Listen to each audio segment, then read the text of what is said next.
جب قوم نوح نے قوم کی بات، نوح علیہ السلام کی بات نہیں مانی تو پھر عذاب کے مستحق ٹھہری، اور اللہ نے نوح علیہ السلام کو حکم دیا کہ بہت بڑی کشتی بناؤ۔ نوح علیہ السلام کشتی بنانا شروع کر دیے اور بے موسم میں کشتی بنائے، چیت بیساکھ جیسے اپریل مارچ کا مہینہ ہوا ہوگا، جب پانی کا کوئی نام و نشانہ ہی نہیں تو ان کی قوم نے مذاق اڑایا۔ نوح علیہ السلام کشتی بنانا شروع کر دیے چٹیال میدان میں۔ جب کشتی بن کے تیار ہو گئی، قوم نے نوح علیہ السلام کا مذاق اڑایا، کشتی کا مذاق بنایا، تب دیکھا کہ کشتی تو بن ہی گئی، تب نالائق اور نافرمان قوموں نے کیا کیا، اس کشتی پر پاخانہ کرنا شروع کر دیا اور پاخانہ کر کے پوری کشتی کو بھر دیا۔ نوح علیہ السلام کو تھوڑی دیر کے لیے اللہ تعالیٰ سے یہ شکوہ کرنی پڑی، شکایت کرنی پڑی کہ یا اللہ، یہ میری قوم ہے، تیرا بندہ ہے جو میری بات نہیں مانی، اور اوپر سے جب کشتی میں نے بنائی تو کشتی پر پاخانہ کر دیا۔ اللہ کہتا ہے نو گھبراؤ نہیں، وَمَكَرُ اللَّهُ، اگر کافر چال چلے تو اللہ بھی چال چلنے والا ہے، وَاللَّهُ خَيْرُ الْمَاكِرِينَ، اور اللہ رب العالمین بہترین چال چلنے والا ہے۔ انسان یہ سمجھتا ہے کہ ہم ہوشیار ہیں، لیکن اللہ کہتا ہے انسانوں تمہاری ہوشیاری اپنی جگہ پہ، لیکن بہتر چال چلنے والا تو اللہ تعالیٰ ہے، بہتر چال چلنے والی ذات تو اللہ رب العالمین کی ہے۔ اللہ نے اس قوم میں ایک بہت بڑی بیماری ڈال دی، اور اس بیماری کا نام تھا کھجلی۔ لوگ کھجلانے میں پریشان ہو گئے، مشغول ہو گئے، جدھر دیکھو سب کھجلا رہا ہے، پریشان حال ہے۔ ایک آدمی پاخانہ کرنے کے لیے گیا، قاضی حاجات کے لیے گیا، اور اسی کشتی کے کنارے میں بیٹھ گیا، اور جب اس کے بغل میں بیٹھا تو بیلنس جب گڑبڑ آیا تو یہ جا کے پاخانہ میں گرا، اور جیسے ہی پاخانہ میں گرا، جہاں جہاں اس کا جسم پاخانہ سے ٹچ کھایا، کھجلی ختم۔ پریشان حال ہے، کھجلی کی دوا ہی نہیں، یہ وائرس کورونا وائرس کی طرح کوئی دوا ہے ہی نہیں، آکسیجن کی کمی ہے، اور اچانک ٹھیک ہونے لگے۔ سب کو آواز لگائی کہ محلے والے دوڑو، کھجلی کی دوا مل گئی۔ بولا کیا؟ بولا کہ پاخانہ ہے، اٹھاؤ اور لگاؤ، کھجلی ختم۔ تو میرے بھائیوں، بہترین چال چلنے والے اللہ تعالیٰ ہیں، تو ہمیں اور آپ کو چاہیے کہ ہم اپنے نفس کا محاسبہ کریں۔ اس سے بہتر ہے کہ ہم اپنے کھیل کود میں لگے رہیں، سے بہتر ہے کہ ہم اپنے نفس کا محاسبہ کریں۔ میرے پیارے ساتھیوں، دنیا میں ایک انسان راستے میں بیٹھتا ہے اور آپس میں بیٹھنے کے بعد دنیاوی باتیں کرتا ہے۔ اللہ کے نبی فرماتے ہیں اے میرے صحابہ، تم مجلس لگایا کیوں کرتے ہو، راستے میں بیٹھا کیوں کرتے ہو، راستے میں بیٹھنے سے بچو۔ صحابہ کرام نے فرمایا اے اللہ کے رسول، ہم اس جگہ پہ بیٹھ کے قرآن و حدیث کی باتیں کر رہے ہیں، جائز باتیں کر رہے ہیں، دنیا میں کامیاب ہونے کی باتیں کر رہے ہیں، آخرت کو کامیاب بنانے کی باتیں کر رہے ہیں، اس میں برائی کیا ہے؟ تو آپ نے فرمایا اے میرے صحابہ، برائی اس میں نہیں، برائی اس میں ہے کہ جب راستوں میں بیٹھو اور کوئی چلنے والا چلے تو تم اس کا مذاق اڑایا کرو، تم ہنسی مذاق کیا کرو۔ اگر تم ایسا کرتے ہو تو اس میں برائی ہے۔ ہر راستے میں بیٹھ رہو تو اس کا حق ادا کر دیا کرو، لوگوں کو نیکی کا حکم دو، بھلائی کا حکم دو۔ کوئی اگر بے نمازی کو نماز کا حکم دو، کوئی اگر برائی کر رہا ہے تو اس کو روکو کہ برائی نہ کرو۔ کوئی اگر اچھے راستے پہ نہیں تو آپ کہیے کہ آپ اچھے راستے پہ کیوں نہیں ہے۔ کوئی اگر شراب پیتا ہے، راستے میں لوگوں کو پریشان کرتا ہے تو تم ان کو روکو، یہ راستے کا حق ہے۔ میرے بھائیوں، اللہ کے نبی فرماتے ہیں اے لوگوں، اے میرے صحابہ، تم لوگ اللہ سے حیا کرو، اللہ سے شرم کرو۔ جیسا شرم کرنے کا حق ہے، جس طرح حیا کرنے کا حق ہے، استحیوا من اللہ حق الحیا، ویسے شرم کرو اللہ سے جیسے شرم کرنے کا حق ہے۔ اللہ سے حیا کرو، شرم کرو، کیا مطلب؟ صحابہ مسکرا دیے، اللہ کے نبی یہ صفت تو ہم لوگ کے اندر ہے، الحمدللہ ہم لوگ اللہ سے حیا کرتے ہیں۔ लेकिन आपने फरमाया आए मेरे साहबा, इस हया से मतलब वो हया नहीं जो तुम समझते हो, इस हया से मतलब ये कि तुम अपने अंतहफजर रास, कि तुम अपने सर की हिफाजत करो, और सर के अंदर जो चीज है उसकी हिफाजत करो, यानी आंख की हिफाजत करो, कान की हिफाजत करो, नाक की हिफाजत करो, यानी आंख किसी को बुरी नजर से ना देखे, ये कान किसी की गीबत ना सुने, ये कान किसी की चुगली ना सुने। तुम अपने कान की हिफाजत करो, तुम अपने नाक की हिफाजत करो, अपनी आंख की हिफाजत करो, और अपने पेट की हिफाजत करो, यानी पेट को हराम खाना और हराम ग़िज़ाओं से बचाओ मेरे प्यारे साथियों, और हलाल को अपनाओ मेरे भाइयों। अंतहफजर रास, अपने सर की हिफाजत करो। मुहासबा नफ्स तभी होगा, हम अपने जिंदगी का टटोल तभी कर सकेंगे जब हम देखेंगे, जायजा लेंगे कि हमने आंख से कितने लोगों को बुरी नजर से देखा है, कितने लोगों को हसद भरे नजरों से देखा है। हजरत उमर का मशहूर कौल है, हजरत उमर फारूक रज़ियल्लाहु ताला अन्हु यही कहा करते थे, लोगों तुम अपना हिसाब किताब कर लिया करो, हिसाब किताब कर लिया करो, इससे पहले कि तुम्हारा हिसाब लिया जाए।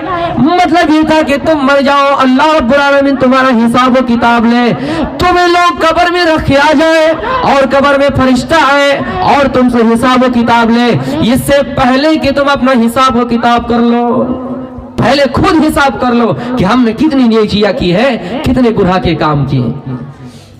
एक दुनिया में एग्जाम देने वाला एग्जाम देके आता है, उस पेपर को बार बार चेक करता है कि हमारा कितना नंबर आएगा, यानी उसको संतुष्टि आती है, उनको करार आता है। मेरे भाइयों, वो डायरेक्ट तो नहीं कह सकता है कि हमको इतना नंबर मिलेगा, लेकिन उनको तसल्ली होता है कि हमने कितने नंबर अच्छे लिखा में कितना नंबर मिलना चाहिए। मेरे भाइयों, इसी चीज की तरफ हजरत उमर फारूक का इशारा था, लोगों तुम अपना हिसाब किताब कर लिया करो, इससे पहले कि तुम्हारा हिसाब किताब लिया जाए, यानी मरने से पहले तुम अपनी जिंदगी का जायजा लो कि हमने दुनिया में कितनी नेकियां की, कितने गुनाह के काम किए हैं। मेरे भाइयों, आज हमारे पास थोड़ा सा ईमान है, फिर हम और आप ये कहते हैं कि हमारे पास बहुत सारी नियामतें हैं, हमने बहुत नेकी के काम कर लिए, लेकिन नहीं, हजरत हंज़ला रज़ियल्लाहु ताला अन्हु की मुलाकात हजरत अबू बकर सिद्दीक रज़ियल्लाहु ताला अन्हु से होती है। हजरत अबू बकर सिद्दीक रज़ियल्लाहु ताला अन्हु से होती है। अबू बकर सिद्दीक पूछते कि हंज़ला क्या हाल है?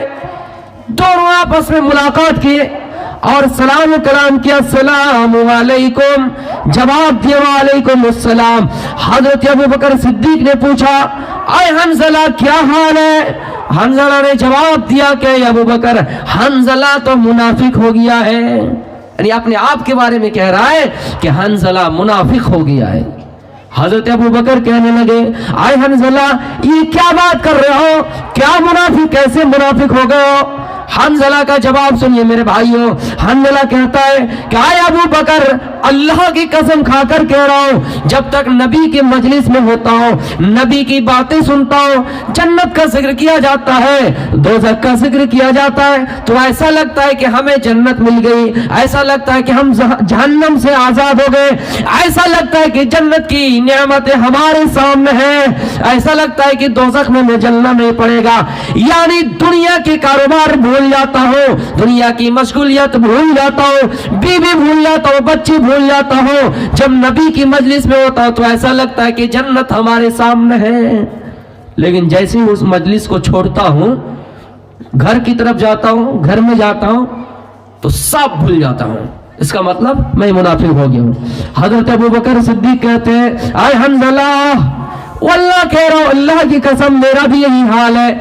जब तक नबी की मजलिस में रहता हूं, नबी के पास रहता हूं, कुरान और हदीस की बात सुनता हूं, जल से जुलूस में रहता हूं, तो ऐसा लगता है कि ईमान ताजा हो गया है, ऐसा लगता है कि जन्नत ही सब कुछ है।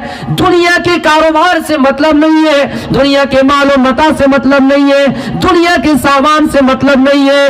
कहीं कारोबार है, जल रहा है, जलने दो, कहीं बिजनेस है, खत्म होने को खत्म होने दो, लेकिन ऐसा ऐसा लग रहा है कि आप अभी हम जन्नत में टहल रहे हैं, लेकिन जब इस मजलिस को छोड़ देते हैं तो ऐसा लगता है कि हम जन्नत को भूल गए हैं, हम जहन्नम का तज़किरा भूल गए, हम जन्नत का जिक्र करना छोड़ दिया, ऐसा लगता है।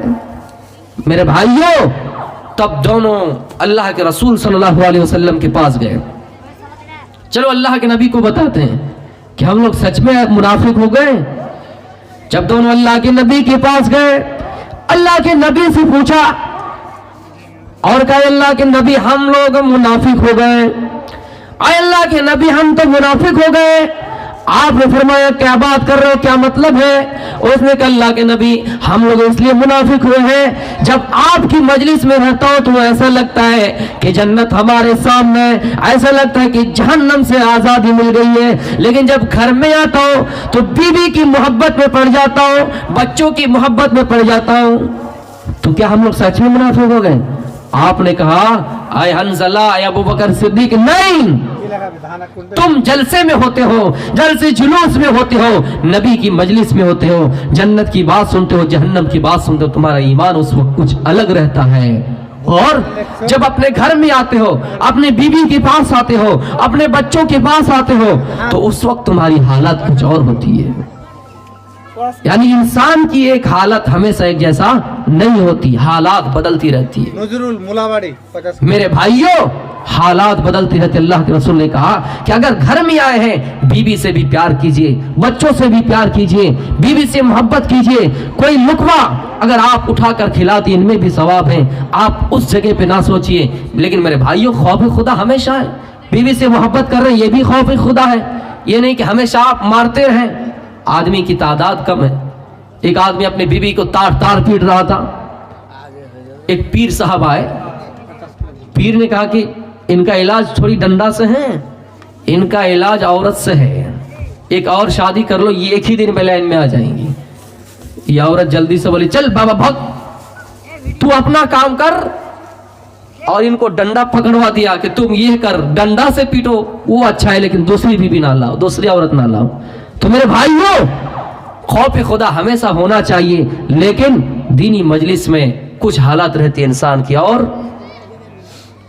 अपने घरोबार में, कारोबार में कुछ हालत रहती है। मेरे प्यारे साथियों, या अय्युहल्लज़ीना आमनुत्तकुल्लाह वल तंजुर नफ्सुम मा क़द्दमत लिगद। हर इंसान को गौर करना चाहिए कि उसने आगे के लिए क्या तैयारी कर रखी है, आगे के लिए क्या छोड़ा है, कल के लिए क्या छोड़ा है, यानी कयामत के लिए क्या तैयारी कर रखी है। हमारी जिंदगी 50 साल की है, हम 30 साल को पहुंच गए, 20 साल को पहुंच गए, 40 को पहुंच गए। हमें और आपको सोचना ये चाहिए कि हमने आगे के लिए क्या तैयारी कर रखी है। अभी अगर हम मर जाएं तो हमारे लिए क्या ठिकाना बनेगा। मेरे प्यारे साथियों, अल्लाह रब्बुल आलमीन फरमाता है कि अगर तुम्हें जन्नत तलब करना है, व अम्मा मन खाफ मकाम रब्बिही व नहा नफ्स अनिल हवा। ऐ लोगों, जो अपने रब के सामने खड़ा होने से डर जाए, जो अपने रब के सामने खड़ा होने से डरे, अपने रब के सामने खड़ा होने से डरता रहे, फ़इन्नल जन्नत हियल मवा, तो उसका ठिकाना जन्नत है। व नहा नफ्स अनिल हवा, और अपने ख्वाहिश को कंट्रोल करे, यानी गलत काम में ना जाए, बुरे इरादों से बाज आ जाए, गलत तरीकों पे ना चले। व नहा नफ्स अनिल हवा, अगर अपने नफ्स को कंट्रोल कर लिया, ऐसे लोगों का ठिकाना फ़इन्नल जन्नत हियल मवा, ऐसे लोगों का ठिकाना जन्नत है। अपने नफ्स का मुहासबा कैसे करना है? अपने नफ्स को कंट्रोल करना। सबसे बड़ा दुश्मन इंसान का नफ्स है। आप कहिएगा शैतान, शैतान भी है, लेकिन शैतान से बड़ा कौन है? इंसान की ख्वाहिश। इंसान का नफ्स शैतान से बड़ा दुश्मन है। शैतान को किसने बहकाया? यही नफ्स ने बहकाया था। नफ्स ही ने कहा था शैतान से, क्या शैतान है इब्लिस, तुम बड़े हो, आदम छोटा है, इसलिए कि तुम आग से पैदा हुई, आदम मिट्टी से। मेरे भाइयों, इंसान का सबसे बड़ा दुश्मन नफ्स है। अगर नफ्स को हमने कंट्रोल कर लिया, इसलिए अल्लाह तबारक व तआला फरमाता है, वला उक़सिमु बिन नफ्सिल लव्वामा, कसम खाता हूं नफ्स लव्वामा की।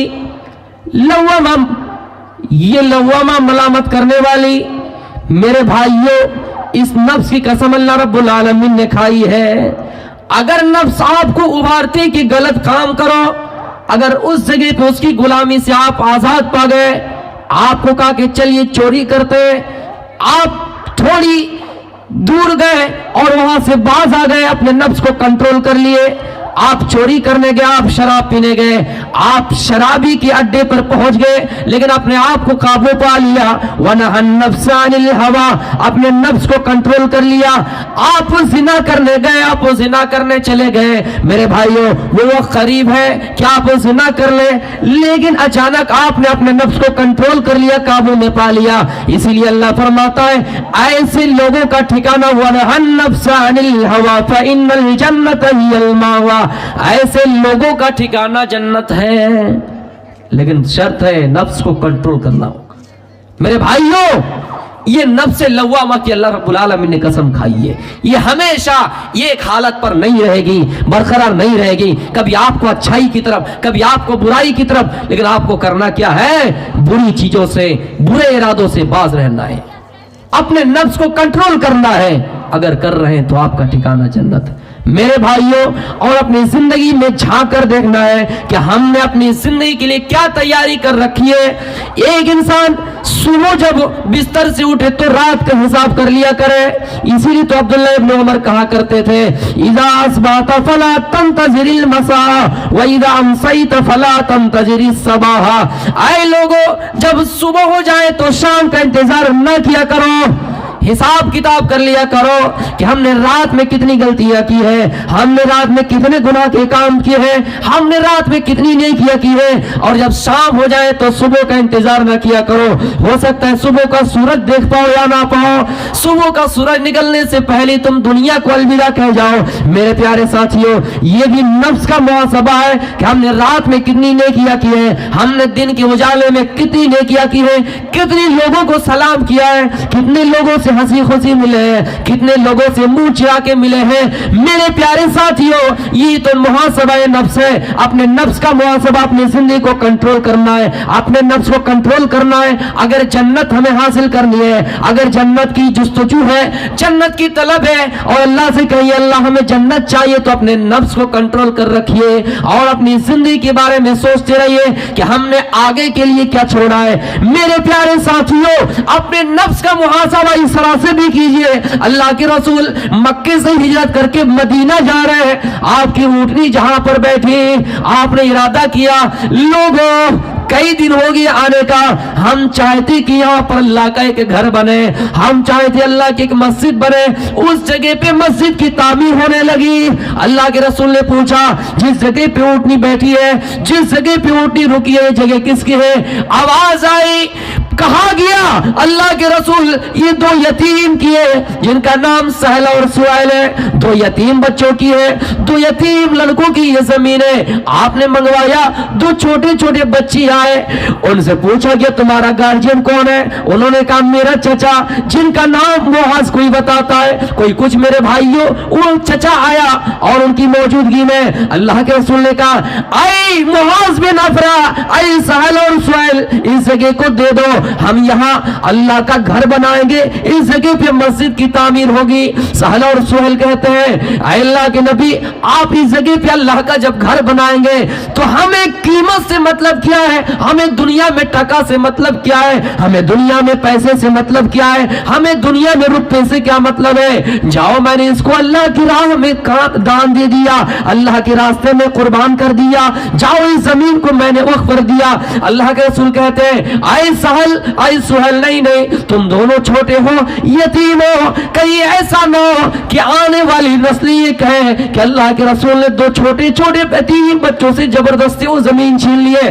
اس لیے ہم بلا قیمت اس کو نہیں لیں گے, ہم اس کو قیمت دیں گے. ایک صحابی کھڑے ہوئے قیمت چکانے کے لیے, لیکن آپ نے اس کو منع کر دیا, اور آپ نے ابو بکر صدیق کو حکم دیا کہ ابو بکر تم اس زمین کی قیمت چکا دو. ابو بکر صدیق نے قیمت چکا دیے. وہاں पूरी जमीन देने के लिए तैयार है, यहाँ 10-10 रुपए बोल बोल कर लेना पड़ रहा है। मेरे प्यारे साथियों, यही तो मुहासबा नफ्स है। खुश नसीब देख लीजिए अबू बकर सिद्दीकी कि क़यामत की शुरू तक उस मस्जिद में नमाज पढ़ती रहेगी और उनका सवाब अबू बकर सिद्दीक को मिलता रहेगा। मेरे प्यारे साथियों, फिर आपने इतना ही नहीं किया, आपने कहा कि बनु नज्जार के कबीले के सरदार को दावत दी जाए, उनकी मौजूदगी में इस मस्जिद की तामीर होनी चाहिए। बनु नज्जार के लोग देखेंगे, लोग गवाह बने रहेंगे, कहीं ऐसा ना हो कि आने वाली कौम ये कहे कि अल्लाह के रसूल ने इस जगह को जबरदस्ती छीन कर मस्जिद बना ली थी।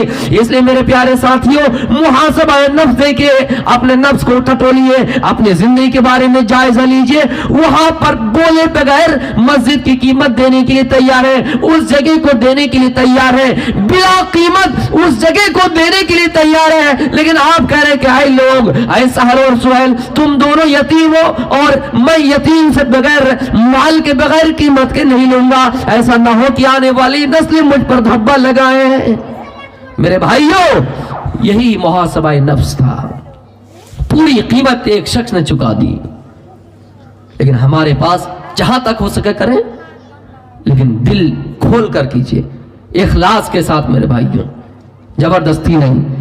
मोहल्ले में खुसूसन ये देखा जाता है कि अगर 4000 करके किसी के ऊपर बांध दे, 2000 करके 2000 कोई अगर दे दिया और किसी ने नहीं दिया, इनकी भी नींद हराम और जिन्होंने दिया उनकी भी नींद हराम। ऐसी नेकी आप अल्लाह के राह में कबूल नहीं करवा सकते। मेरे प्यारे साथियों, कुरान की आयत नाजिल हुई, लन तनालुल बिर्रा हत्ता तुनफिकू मिम्मा तुहिब्बून। कैसा दान होना चाहिए, कौन सा माल अल्लाह की राह में कुर्बान होना चाहिए, ये आयत नाजिल हुई, जिसका मतलब ये है कि आई लोगों, तुम कामिल नेकी नहीं पहुंच सकते हो, कामिल नेकी हासिल नहीं कर सकते हो जब तक तुम अल्लाह के रास्ते में उस माल को खर्च ना करो जो तुम्हारे नजदीक सबसे ज्यादा महबूब हो, सबसे ज्यादा पसंदीदा हो, जो सबसे ज्यादा पसंदीदा हो। आज क्या होता है, किने चुने, जैसे धान आप लाएंगे, बढ़िया बढ़िया सब रख लिया जाएगा, जो नकली वगैरह रहेंगे, घास फूस, उसको अल्लाह के राह में। मरी हुई मुर्गी मर गई, अरे हम तो इसको अल्लाह के नाम पे देना चाहते थे। एक औरत, एक सास, बकरी गुम हो गई, अब मन मन में दुआ कर रही, अल्लाह ये मिल जाए तो ऊंट अल्लाह के रास्ते में दे देंगे। बहू कह रही, पागल सास, बकरी की लालच में ये ऊंट चला जाएगा, चल छोड़, दुआ करना।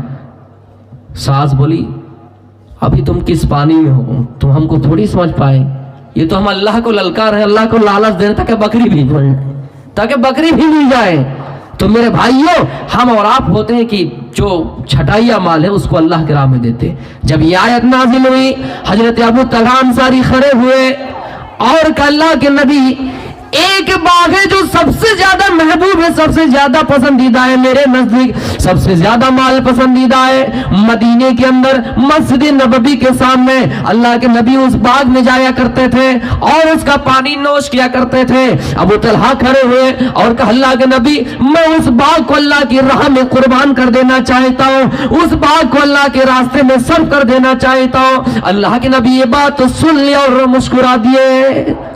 बखिंजाली कमालुन राई, बखिंजाली कमालुन राई। शाबाश अबू तलहा, अय अबू तलहा, तुम एक काम करो, जो कुछ तुमने कहा हमने सुन लिए, तुम उसको जाओ अपने रिश्तेदारों में बांट दो, अपने कबीले में बांट दो, अपने खानदान में बांट दो। मेरे भाइयों, उस बाग का नाम बरोहा है। ये कीमती बाग था, ये खूबसूरत बाग था, ये कीमती बाग था और सबसे पसंदीदा माल था। जैसे कुरान की आयत नाजिल हुई, अल्लाह कहता है तुम उस माल को अल्लाह के रास्ते में दो, सबसे ज्यादा तुम्हारे नजदीक पसंदीदा हो। आयत नाजिल हुई, अबू तलहा खड़े हुए और अल्लाह के नबी से कहा, अल्लाह के नबी, मैं इस बाग को अल्लाह के रास्ते में कुर्बान कर रहा हूं। आयत नाजिल हुई, उसी मौके पे उन्होंने अमल कर दिखाया। میرے پیارے ساتھیوں، اللہ کے نبی صلی اللہ علیہ وسلم اس جگہ پہ بیٹھے جہاں پر اونٹنی بیٹھی، اور اس جگہ پہ مسجد کی تعمیر سب سے پہلے کروائے، اور کہہ رہے ہیں اے لوگوں، اے میرے صحابہ، مجھے چین نہیں آ رہا ہے، مجھے سکون نہیں آ رہا ہے، میں پریشان حال ہوں، کئی دن ہو گیا مدینے میں آنے کا، یہاں کوئی مسجد نہیں ہے، یہاں کوئی اللہ کا گھر نہیں ہے، اس لیے پہلے یہاں اللہ کا گھر بنایا جائے، یہاں مسجد بنائی جائے۔ لیکن ہم اور آپ ہیں میرے بھائیوں، مجھے اپنے گھر سے مطلب ہے، لیکن یہ گھر کی زندگی تو میرے بھائیوں 50 سال کی 60 سال کی ہے، لیکن وہاں پر گھر بنانے کی ضرورت ہے۔ جس طرح فرعون کی بیوی حضرت آسیہ نے کہا تھا اذ قالت رب ابن لی عندک بیتا فی الجنہ نجنی من فرعون ونجنی فرعون، میرے بھائیو عملی ونجنی من القوم الظالمین۔ فرعون کی بیوی نے کہا اے اللہ، میں چاہتی ہوں کہ آپ کے وہاں میرا بھی گھر بن جائے، میں آپ کا پڑوسی بننا چاہتی ہوں۔ اے اللہ، فرعون کے پاس تو بڑے بڑے محل ہیں، فرعون کے پاس تو بڑے بڑے باغات ہیں، فرعون کے پاس بڑی بڑی عمارتیں ہیں، بڑی بڑی بلڈنگیں ہیں، لیکن یا اللہ، یہ گھر کو میں ٹھکراتی ہوں، میں تیرے پاس اپنا گھر بنانا چاہتی ہوں، تو میرے پاس اپنا گھر بنا دے، تو اپنے پاس میرے لیے گھر بنا دے۔ میرے بھائیوں،